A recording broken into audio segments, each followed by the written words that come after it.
啱啱才博 Form 5 Application to Trigonometry 2D 嘅第三題，現三角形 ABC，AB 等於12cm，BC 等於15cm， 角 ACB 等於50度啦。咁先畫咗出嚟先 ，A 啦、B 啦、C 啦 ，A 等於14cm，BC 等於15cm，ACB 等於50度。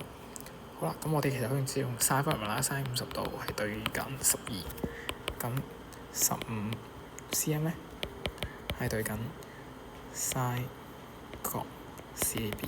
咁其實我哋計到角 CAB 咧，就等於緊73.246857774度啦。咁其實若揀到三位一嘅數字咧，就會係73.2度。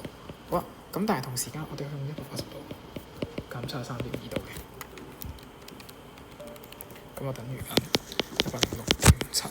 106.73143度啦。咁因為佢加咗50度之後咧，都係依然世界180度三個角喎，咁所以佢都係一個 possible answer 嚟嘅。咁相信個答案咧就會 D 火度啦。